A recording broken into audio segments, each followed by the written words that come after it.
Hello, my friend. How are you? So good. Good, good. Me too. It's good to see you. Likewise.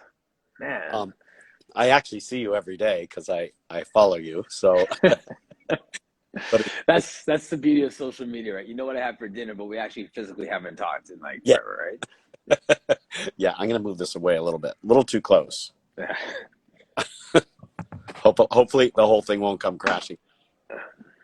Uh, Just while you're setting up there, I saw Nigel Hoyt had this comment and said, yes, what I was talking about, find your happy place and pay the bills with that. yes. Oh, I loved your whole monologue, your intro. It was really fantastic, and it's my motto that you should always um, teach from a place of joy. I Yeah. actually did. I have a thing that we do on Instagram, teach tips, reels, Okay. Yes. and I just did one. I think it was just yesterday or this week. That Hmm. was exactly that. Teach from a place of joy because when I started, I had been in the fitness industry for more than I have been in the fitness industry for more than 30 years, and Hmm. teaching Pilates for more than 20. When I Yes. started in the Pilates, um, the whole education process and learning everything at that time, kind of I would say it was like the early to mid to late 90s. Yes. Uh, a lot of what I learned was what not to do and what to be afraid of when Hmm. you're teaching Pilates. Yes. Right. Things that will hurt you if you do them. Don't do this, it'll hurt you. Don't do this because it'll Yeah, you yeah, could break your neck if you do that, or if you leave that right. in place. Yeah. And it sinks in. And Yes. when I first started teaching, I was really teaching from a place of fear. I was like, oh Mm. my, I don't know if I know enough not Yeah. to hurt someone. Meanwhile, I'd been teaching fitness for 10 years and never thought about that. That's the thing. I have such a beef with that, but finish your story. Yes. Yeah, so when I started to move my two worlds together, and that was pretty early on in my teaching, Yes. I found that joy again, and I found that I could teach Pilates and not be teaching from a place of fear, but teaching from a place of joy and allowing myself Yes. to make a mistake, allowing the clients to make mistakes, because that's how you improve. So, Yes. that was my message is if you've studied Pilates, you know what you're doing. You don't have to be Mm. afraid of it. You don't have to be afraid of people moving. They move all day long in different ways, and probably in ways that we would, if we were just looking at what I learned in those first few Pilates courses, be wanting to pull our hair out, right? But Yes. Yes. guess what? They don't get hurt. They survive. They move on. They go through their life. So, um, Yes. it should be a place of play. When Yes. you someone in your studio, it should be a place of joy. That's going to make them want to come back and do it. If it's a place Yes. of fear and a place of don't do this, don't do that, Hmm. it's not fun. And then they start rethinking how they're living their life, and I think that's um, Yes. not necessarily a great thing. No, exactly. And it's funny because like the one of the best pieces of feedback I've gotten on my teaching was from a gentleman who was a psychologist, and I was so excited about this Pilates journey that I'm on, and I was teaching him, and at the end of the session, he was like, "Meh, it's all right." And I was like, "You're not like you're not as excited about this as I am." And this was his feedback. He said, "You didn't give me enough successes today. Point your toe, lift this up, hold it like that, curl in here. Can you reach here? Can you do that? Turn this, now pump from it, but reach under your arms. I was over cueing. I Yeah, was trying to get him to a place of doing the exercise so it looked right. I was doing all these things early in the game that left him feeling like you didn't give me enough successes today. right, And because of that, he was like, he wasn't excited about the work because all he heard for the last 45 minutes was that wasn't good enough. right. Yeah, exactly. That's exactly right. I have learned myself, and this comes from kind of the fitness world and me teaching, group fitness, like aerobic classes and all of that Yes. stuff, is that not, you have a room full of people, none of them look the same. They're all Right. doing their way, Hmm. and you have to celebrate that. Yes, Yeah. can things be improved? Of course, that's why we're Hmm. there. We're there to improve. So Yes. you think about it that way of what's the most important thing for me to help that person improve on right now. Right Let me just now. Yes. Yeah, let's focus on, Yes. but keep the joy, but keep the fun, and Yes. really acknowledge that that person is trying. They're there, they're doing it, they're making the effort, they're putting in the time. um Yes. and I think those are the things to really keep in mind as you work with either individuals or groups. It's more fun for you as well. And and one of the things too, I find like just over the last little while, we've been talking a lot about personal training and the connection of personal training and Pilates. But one of the things that hasn't been said recently is group fitness. And you, with your group fitness background, we take it for granted the skill set that's needed to get 30, 40, 50, 60 people moving safely, having fun, not getting hurt, cueing on the fly, because I can't be like, we're doing this now. Wait, let me go down. Let me correct your shoulder right now. Right. There's an art to that. Yes. That if you have that art down to some degree, and then you bring that into your Pilates world, you are going to be so good because you can make those cues, and sometimes have that eye trained to just turn a blind eye to that slightly off movement that's still safe, where they can still find an objective of the movement. Like there's some things you have to learn to let go as well in that, right? Exactly. And there's when I was teaching and when I had my studio with instructors that taught groups for me, we all knew the clients Yes. that really needed the most help, or were the ones that when they were in your class you were nervous. Yes. And that the interesting thing to me is, over the 18 years that we had the studio, a lot of those people were there the whole time and Yes. didn't improve significantly, but they That's improved, it. and they were still moving, and they Yes. didn't get hurt, Mhm. and they were doing something for themselves. So I think Yes.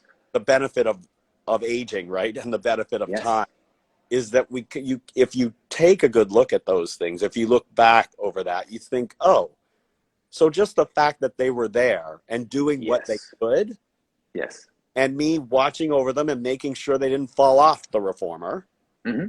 might have been the best I could do for them. you know? Honestly, that's true. It is. And if they're coming once a week, like, well, it's just once a week, and they're just trying to cut corners and stuff like that, that's 50 more exercise sessions than they would have had otherwise over the course of a year. Yeah, exactly. Absolutely. And you got to celebrate that.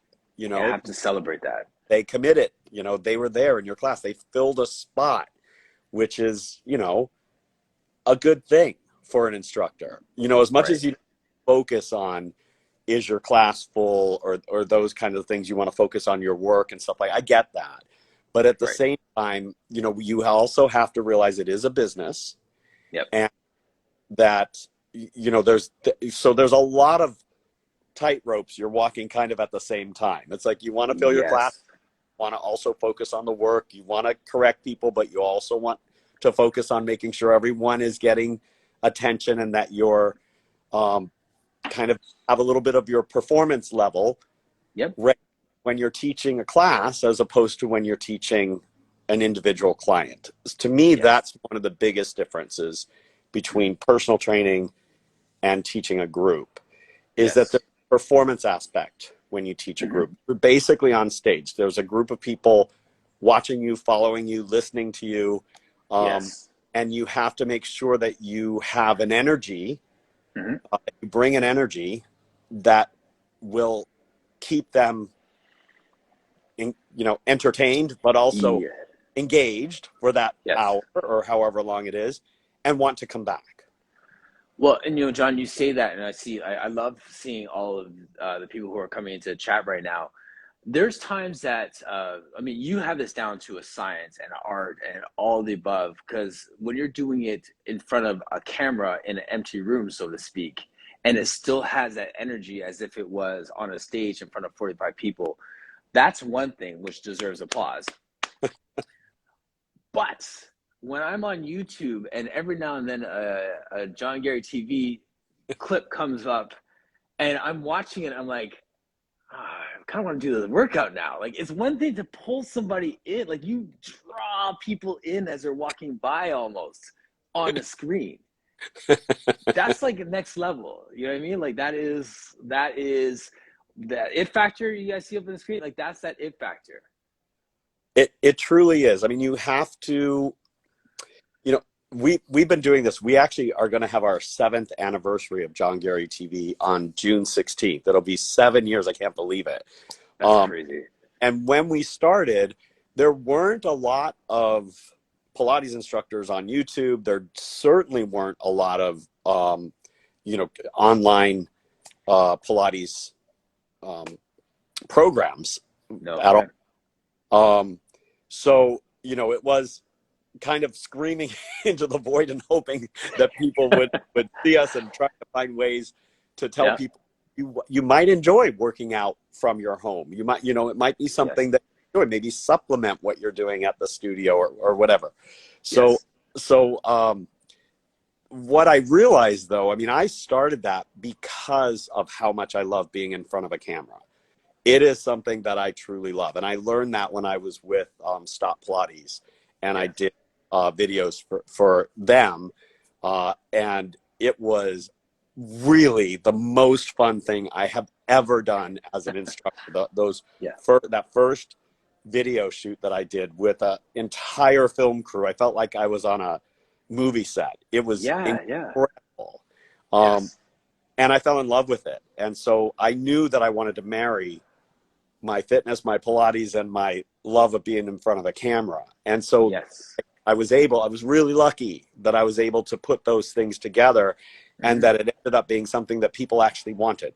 So it, you know, it, That's the other part, right? Yeah. it's a really important part of it. That's a really important part. Yeah. But what I saw the need, because I had been teaching workshops all over the world, and when we started John Garey TV, it was really geared more toward instructors than it was toward clients, because we have notes with every workout that we do that instructors can download. And I saw it as a way to reach people in places where I wouldn't be able to go and teach, and also places that I'd already been to where they wanted me to come back, frequently. And Yeah. there's only You so just many, can't. Yeah. Right. you can't. So, Yeah. so that's how it all started. Um, and then over time, a lot of, at-home practitioners started to join us. And then, of course, with the pandemic and the lockdowns all over the world, it became really crucial for people to be able to move, for them to have a way to do that. So Yes. that's when kind of that whole thing exploded. Hmm. And I think for not just for us, but for a lot of people who, as you said in your opening, there were, a lot of people that only saw the negative side of um, of taking a class from someone online, whether Yes. it's a video on demand or a live class. Yes. And I only saw the opportunities where you could reach all of Thank these you. people who Yeah. couldn't you. And yes, it's not perfect, but it's an opportunity for them to be able to work out and for you to be able to do what you love and provide that to them. So, Yes. I choose to look at all the value that it adds that you can't do in a studio on a street. There's Right. only, you have so many spots there. There's so many, Right. if you look at it, there's limitations there as well. And Sure. I think, I choose to look at the glass half full all the time. That's my nature. Yes. Um, so, I just thought it was fantastic that we had that opportunity to still, I mean, thank God for technology, to still be able to do our job, to still be able to reach our clients and even then grow, during Yes. a lockdown, grow who could take classes from you. It was one of the only good things out of that whole Right. experience. Yeah. Yeah. There- Um, There's a learning curve to it though. And that's, y- I think it threw a lot of people kind of into the fire that didn't know how to teach on camera and didn't know, you know, what, how to make that connection with the person yes. on the other side of the camera. Right. Yeah. Um, exactly. I mean, it's interesting too that like you were saying about that being a pioneer in a sense of like doing it 7 years ago. There's so many people that just reacted and pivoted and started that stuff. And I'm not knocking anyone who started during the pandemic, because the reality is like Uh, me, there's so many people who were so busy working in their business that they didn't have time to work on their business. And yes. this is the piece that they were saying, one day I'm gonna do this, and one day, and now all of a sudden you have 2 weeks at home, which turns into 6 months at home. You got to figure this out, right? So Yeah. now you have opportunity Yeah. to do that thing which was in your head and in your heart to do. So yeah, that's fantastic. And then, one of the reasons why, what happened to me, it made so much more sense to me because about, I moved to Wheaton, which is outside of Chicago, from Long Mhm. Beach, where my studio was, um, 2 years before the pandemic hit. So we were already, at that point, we were 3 or 4 years into John Garey TV. And so I was trying to run my studio and Mhm. run John Garey TV and live in a different state than the studio was in. And Right. so we ended up selling the studio because I really wanted to focus on my passion, which was delivering an online Pilates product to people. Uh, Yes. and I had had the studio for 18 years, and I loved the studio. I loved the instructors. I loved the clients, but I was ready for some growth, personal growth, and this Yes. personal growth. So it was time for me to be able to let that go. So we ended up selling the studio. Mhm. Um, and then, one of the things I realized is that it is nearly impossible to do both, to have a strong online product and have a Okay. strong studio product, a brick and mortar product. Interesting. Yes. And I think that's what people are finding now that they're going back to the studios. It's real, running a studio is already a full-time job. So when you Yes. add on top of that, wanting to add, online classes and things like that, it can be quite overwhelming. If you Absolutely. don't have, the resources to be able to do that. Not just money, but Right. people to help Yeah. you. Right. Exactly. Just capacity. I mean, there's so many like it. Studio owner. I'm sure everyone in the chat who owns a studio can tell you about having to like think you're home for the day and have to run back because someone forgot a key, or there's a toilet clogged, or there's just all the stuff you didn't think you signed up for as a Pilates instructor that happens when you own a studio. Yep. Yep. Absolutely. Absolutely. Yeah. The So oh, I sorry, go want ahead. to ask you, so because you do both, right? You offer Yes. online and you offer in studio. So how is that balance for you?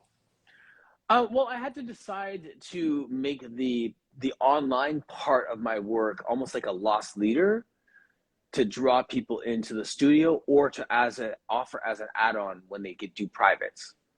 Got So it. I Yeah. that's how I decided to position it, where it's like, okay, well, I have 1, 2, 3 online classes. I have the option of doing an online private class if someone wants it. But if someone signs up, a new person signs up for a Pilates class and they're not sure about it, or they're just getting started, I can say, included with these sessions, I'm going to give you the code for the online class so that you can join that as well. That could supplement our work, reinforce the work that we're doing, and that can help you in between the times that we meet. And that's really how I position it right now. That's great.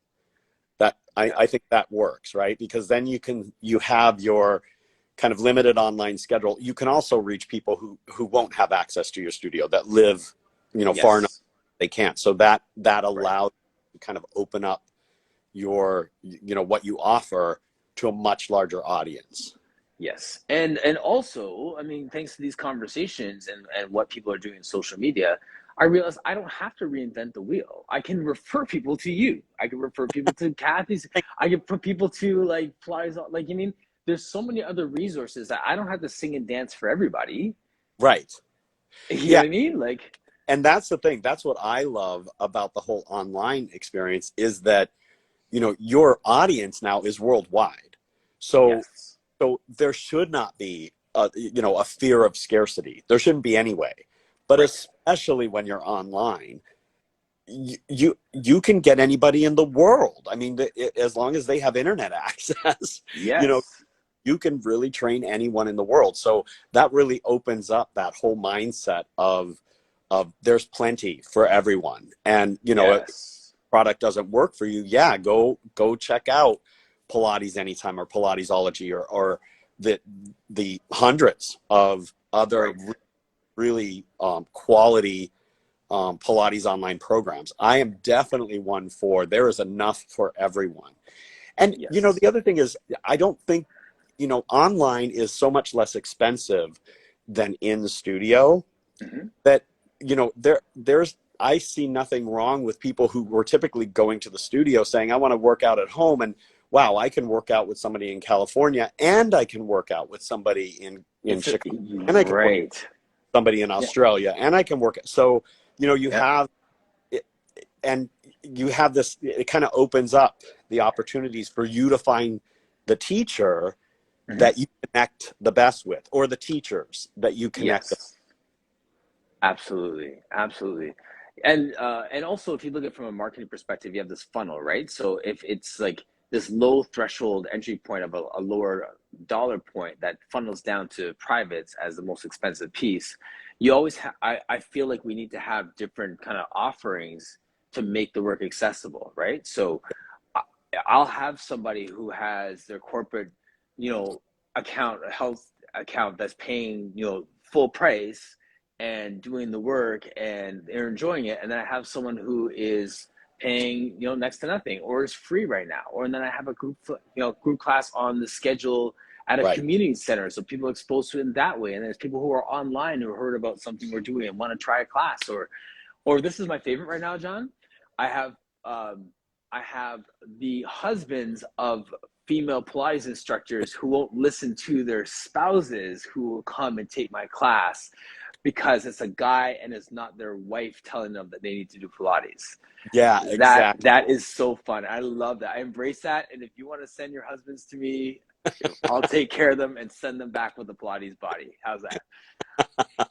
That's awesome. That's perfect. It's Yeah, no, jokes. It's just there's just so many great opportunities, right? And there are people who, for one reason or another, don't feel comfortable going into a studio working out with other people. They want to work out at their home. And, right. that really gives them a great opportunity for that. You need to remember, though, when you're marketing, who you're marketing to. What Okay. do you, Can you say some more about that, please? Yes. Go yes. there. Yeah. So when I first started, for the first 5 years, 4.5, 5 years, I was the whole marketing team. I didn't have a marketing team. Now I'm lucky enough to have a fantastic marketing team that helps me with online stuff, and I'm still very much involved, but they help guide me, and I've learned a ton. But one of the things that I started with and that I stay true to is to try not to be all things to all people. Right. Are you good at? What do you like to do within your scope? So within Pilates, I love athletic Pilates. I love the combination of fitness and Pilates. Yeah. I really don't try to do anything other than that. So, Hmm. people will come and they'll ask me if I have specific classes for this condition or that condition or whatever. Right. And I will, like you said, I will gladly send them somewhere where I think somebody has that will really benefit them. But I stick in my lane pretty right in that Right. lane of Yes. let's have some fun, let's work out. This is for the general public. I'll give you some modifications as we go through, but it's not a whole modified class. And Yes. I just kept that moving forward, and Yeah. that's who we market toward. Right. That's what our marketing is about. That's the we know that's the subscriber that we're going to make happy, and that's what I want to do. I want to make people Hmm. happy. So you need to target the people who you want to have in your, as your community, as part of your community. It doesn't mean that other people, can't join you. But if you try to spend money to be all things to all people, you really don't end up with anyone.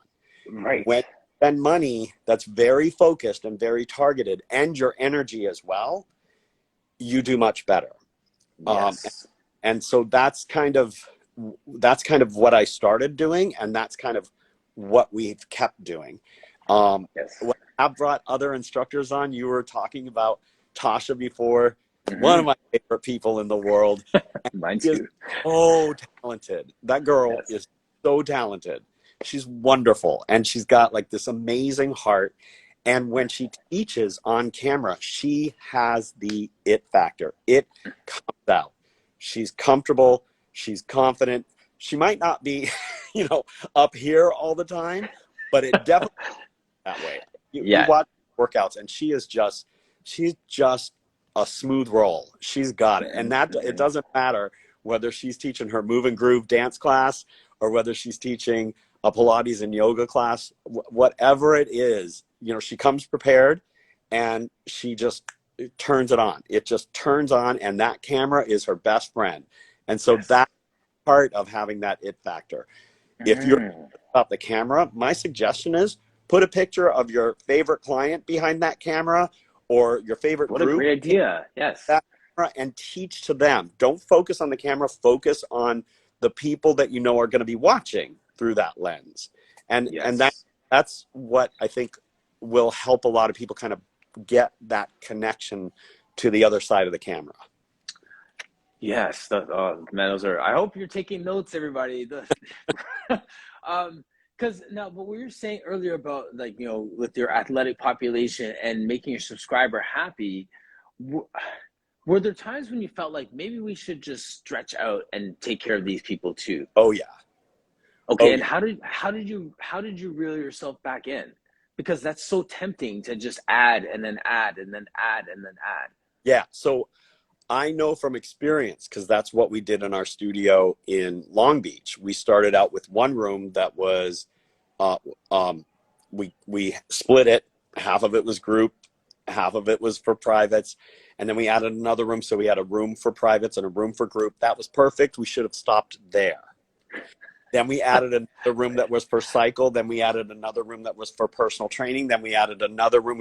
The spaces kept opening up in the strip mall that we were in, and we just Yes. kept taking over spaces and adding more stuff. And your one-stop shop for everything fitness, Yes. and it was great. And it grew and it grew and it grew. And then all of a sudden, competition started coming in, so that room was not making money. And then other competition started coming in, and that room was no longer making money. And then I couldn't find instructors for all of those different rooms, and we had just split apart. So we condensed back down to our Yes. core of those two beautiful rooms that never lost their energy, never lost their revenue. Wow. And Right. we just zeroed in back in on that. And so that was a lesson learned for me. And so now with John Garey TV, we stay in the lane. And I do have, I have, I don't, Sherry Long. You've talked to Sherry Long. Yes. She's so lovely. Fabulous instructor. She has a Yeah. different style than it is athletic. In my opinion, she's got a very athletic style, but she's more kind of the classic Pilates. She's Hmm. Bazzi trained, Yes. um, and beautiful mover, wonderful teacher. Um, and she's very different than me. And that's one of the things I love about what I do, is that I can bring on people. I can bring on Tasha, and I can bring on Hmm. Sherry, and I can bring on Joanna, which I have, and they all have a different flavor. And Right. so even though, I'm not all things to all people, we do have, we have a whole yoga section on of Right. what we, I don't teach any of it because I'm not going to pretend I know yoga. I like to do it, but I'm an athletic approach to things, a sports approach to things. So I push Yes. myself far and I fall over. So I'm not Yeah. I wouldn't be a good teacher. Yeah. Yeah. And I think that part of what you're saying there too, John, and for everyone who's watching, all that you said there starts with understanding who you are. if you don't know who you are, then you can't staff to your weaknesses, so to speak. You can't fill the room with the other parts because you're still too Yeah. busy trying to figure out like where I start and where I end. Yeah. I Right? hire people that I would love to take class from. That's Okay. who I bring on to John Garey TV, people who I think are better instructors than me. I'm not Yes. with my instructors. I am there to boost them up, make them the best that they can be. I consider that as important as me teaching my classes on camera. I consider helping instructors to become the best they can be. I love mentoring. I love working with instructors, and it's one of the joys is to bring out these people from all over the country, have them here for 3 to 5 days teaching, and just be Yes. able to sit back behind the teleprompter so I can scroll the teleprompter for them and just Yes. watch their magic. It's Yes. fantastic. It's Yes. Yeah, that's exciting. I love hearing your joy for that. And like you said, you're a glass half full person. But John, can you just talk for a second about that moment when you expanded, expanded, expanded, and then saw that it was shrinking on you?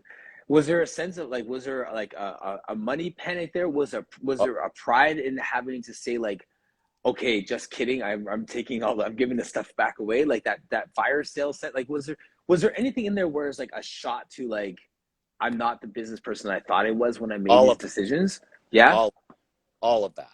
So, there was the imposter syndrome where who did I think I was trying to, do all this stuff. And there was the money issues of, okay, so our 2 rooms here are supporting our 7 rooms. Um, Yes. good. And then there was we had 20 some staff members, 20 some people Wow. that were, Yeah. and so it was that whole like, oh my gosh, we can't have 20 some instructors in 2 rooms. I have to let go of staff. So Mm. it was a really, really, like, that period was one of the darkest of my, being in business, that whole thing. And Yes. I learned from it and told myself, you will not do this again. You will not put yourself in that position again. Mm. What are the lessons that you can take from this? And so Yeah. um, that was a big wake up call for me. And a lot of that, what happened was a lot of that started happening when I started John Garey TV. So my attention was Mm. pulled as well Yes. to this project that I was really passionate about. And so then Right. I whole And then studio. it's what about me? This Yeah. project. Yeah. Yeah. I literally felt like the studio was saying that to me, not the people in it, but the Yes. studio itself was like, what are you doing? Yes. Yeah. So yeah, it was tough decision time, and a lot of actions that I was not happy that I had to make. Yeah. But A lot of hard conversations. yeah, tough. But I did learn a lot about myself and about how to be in business, Mhm. and what I was willing to do and what I just was not. Um, what am I looking for? So there were things that I just realized I wasn't willing to do anymore, and there were things I was just not interested in anymore, or Mhm. that like I don't need to be the biggest, whatever Equinox, or pick. Yes. I don't need to be that. Yes. That's not why I'm in this. You're not here So to take down Lifetime with your complex. yeah, Yeah. Yeah. Yeah. Yeah. Yeah. Yeah. exactly. Yeah. So I just got that tunnel vision of, Mhm. okay, this is what I want to do, and all of these other things I need to let go of. I need to let go of them, Yes. and I need to keep Mhm. the main thing the main thing. Yeah. What is that? Stephen Covey, I think. Yeah, Yeah. Yeah. Yeah. the main thing, the main thing. The main thing is to keep the main thing the main thing. That's right. Yeah. No, well, thanks for sharing that. I mean, I think that those are the real talk conversations because people see what we do and think like, I'm gonna open a storefront studio in New York City, and everyone's gonna come, and it's gonna be awesome. and then like you do that, and you're like, I'm gonna scale it back to working in some training clinic in the back corner of Washington, and this is my life, and I'm happy here, right? Like that's the sort of thing. Like we need to find those places, and sometimes, we go, and I'm sure like you have the best intentions. Like you get to help more people, you get to Right. help more people get jobs, and like it Yep. came from a good place, Right. But it wasn't but the right decision. right, yes, Wasn't the right decision. And I mean, I knew at that point I either had to give up my dream of John Garey TV and go back to the studio and do that 100%, or I needed to do what I did with the studio. And for me, I made the right decision. And I feel like the fact that I did that and I made the right decision for me really was the right decision for everyone that was affected by that. Because if I went back to the yes. studio, I would not have been the same person that I Mhm. was when I opened the studio or when I started John Garey TV. I would have been an unhappy, probably never, Version. but I wouldn't have been the happiest owner. You know what I mean? It Yes, wouldn't have been like the same energy and stuff. So right. I think, I love that there's a lot of that out there right now on Instagram. A lot of the people that I follow say, you take care of yourself first, and then you're Hmm. able to take care of other people. And Yes. you can lose sight of that when you start to, your whole concern is about, oh my God, what am I going to do about these 20 some instructors and these, hundred, Hmm. all of that kind of stuff. So I think it's important to keep that in mind, that you do need to take care of yourself. That's one of the most important things. It is the most important thing, because if you don't, and you're not, Yes. then what good are you to anybody else? Absolutely. Yeah. Yeah. Here's a comment that came through here, Gary. It says, love you, Gary. Without you, I would never have gotten through the pandemic. Oh, that's really great. Thank you. Yeah. There you go. That's your affirmation that you're in the right place at the right time. Oh, I want to ask you, so you've been online now for quite a while and doing this. Yes. So, I know how I handle this, but how do you handle, because I love great comments, that, they can really put a smile on your face and make your day. Yes. Um, and I appreciate them.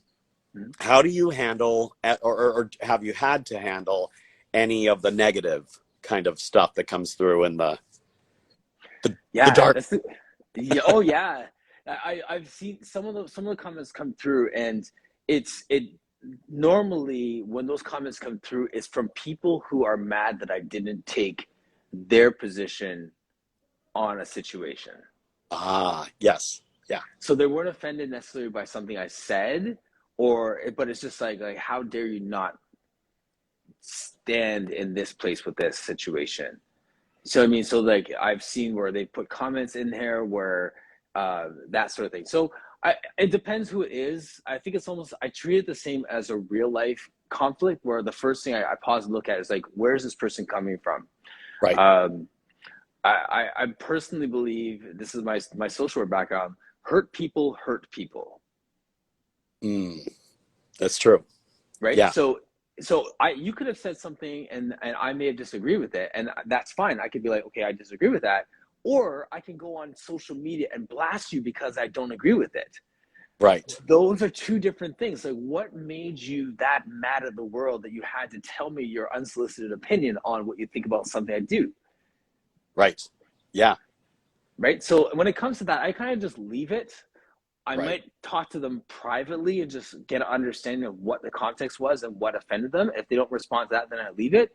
If they're Yeah. open to a dialogue and a conversation, then I will continue the conversation with them until we land in a place of understanding with it. That's great. If it's a good thing and it's a resolution, I might actually bring it back into the conversation and actually have them on and talk about it. And then we could talk about where we battled it out, because there's probably someone else who thought that way but Right. wasn't like mad at the world and didn't say it. So at least we can now have a conversation about Right. what it You was, right? So I try learn and from bring everything into, yeah. perspectives. So exactly, they're all learning opportunities, and not to make it look like I'm an angel with these things, but I think that there's opportunities for conversation around all of it. Yeah. Yeah. You know, That. how, how do we have, like my client and I were talking about something, and we were going back and forth this morning. How do we have safe dialogue around it, where even if we have a difference of opinion, I love push-ups, let's say you hate push-ups, right?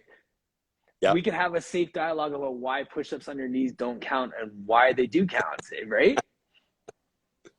And we could walk away from it being like, fine, fine, and we're good. Yeah. But I'm not gonna start spamming John Garey TV all day long because we have a different opinion on push-ups. Right. Yeah, exactly. Yeah. I think also um, you know, they're like flyby. Sometimes it's just like fly shootings, right? So, Yes. because I'll see comments on sometimes our ads or sometimes our YouTube. We have some free content on YouTube that we put out every week, and I'll see like once in a while there's a comment that's just like, "Whoa, okay, where, wow, Yes. all right." Um, and there is the shock in the beginning, when you first Yes. see something like that, but that's was the to me that was the intention. Um, Yes. and then for me there's the humor. I'm like, okay, so that's where, all right. Um, and for me on social media, you engaged, so thank you very much. Yes. One for me. Engagement. Exactly. Um, so yeah, so that's and the same thing. Like if somebody has a a criticism of what I was saying or my approach or whatever, and they put that in there, I will always try to respond to it with just like an explanation of where I was coming from with that. Um, Yes. and then a lot of times there's no response back, Right. Right. which is fine. I'm fine with that. And Mhm. sometimes there is I get it, this is what I learned or whatever. So, and Yes. I think that's nice. I think there should be a place for dialogue. Hmm. But if anybody out there is listening and they're a person who likes to look at everything and comment on things, and sometimes it's a criticism, just choose your words wisely. We can all Don't be be friends. mean. Like I'm just like just don't be mean. Like you say what you want, but you don't have to Yeah, be mean when you say it. right. Exactly. Yeah, you can definitely, but sometimes that's just that, like you said, it doesn't really have anything to do with you. It has to do with them. Yeah. So if you are posting things and people are saying stuff, you have to kind of keep that in mind. Yeah. Absolutely. One of the I things. Oh, sorry. so one more thing. One of the things that I also have learned, and I've heard this from other people, and I really think it's true. If you're going to take in all the compliments and all the good things people say about you on social media, then you almost kind of have to take in the negative stuff. So if you Yes. just look at it as like, oh, that was a nice comment, and don't let it feed your ego, then Hmm. it's easier to deal with the people who make the not nice comments, because Yes. say, oh, well, they don't like me. Okay, move on. Yes. It's so I think that's part of it, is that you can't get caught up in how many likes you got or how many Hmm. comments people made.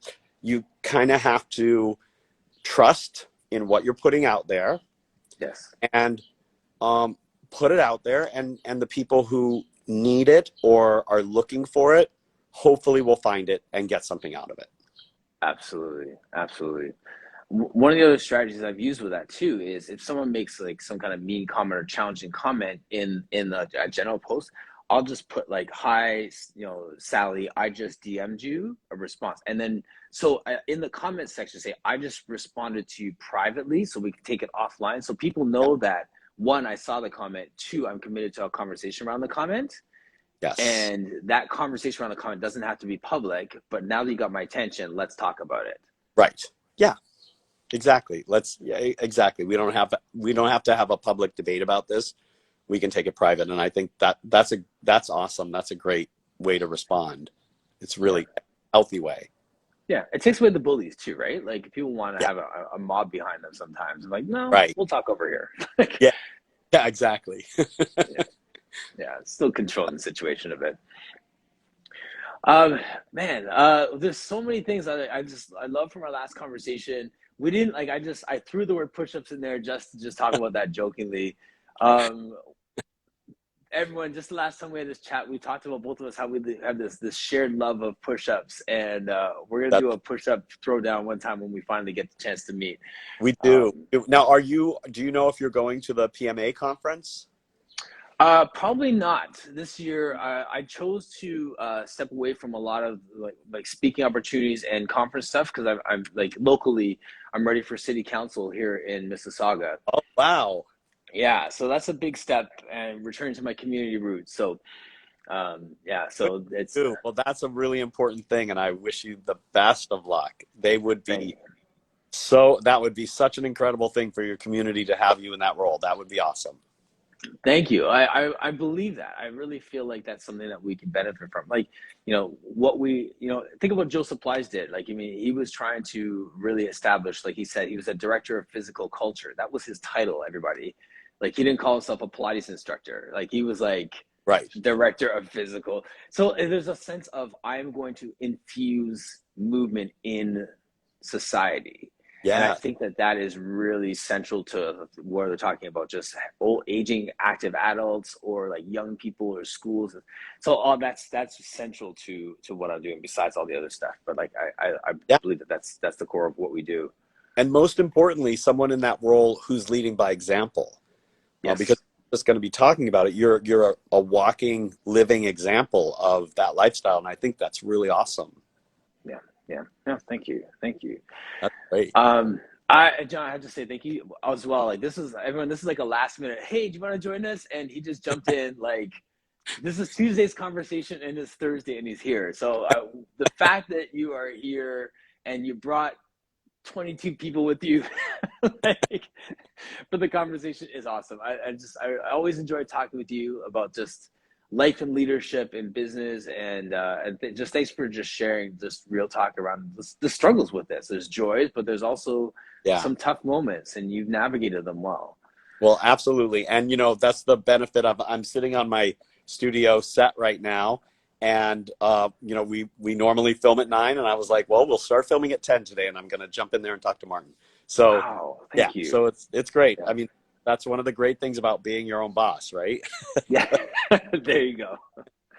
So, and these are important to me. I love having conversations. I love sharing our community together, and I think it's really important to me. And I hope it's an example to other people that we can all, no matter what school you trained in or what your background is, we can all have a great conversation about it and Yes. share ideas. That's the number one thing that we can do on social media. That's really great. Absolutely. I'll close out with this comment someone just put through in the chat here, and that's from Des. I can't even pronounce it. Despone. I just totally tortured your name. Sorry about that. But this is the comment. It says, "John, you are a legend. No doubt about that." That's very nice. Thank you so much. Yes. I appreciate Awesome. it. All right. Thank you once again, John, man. I really appreciate your time and just all of your wisdom that you shared. Thank you. I'll talk to you All soon. right. All right. Talk soon. Thank you, Bye. everybody.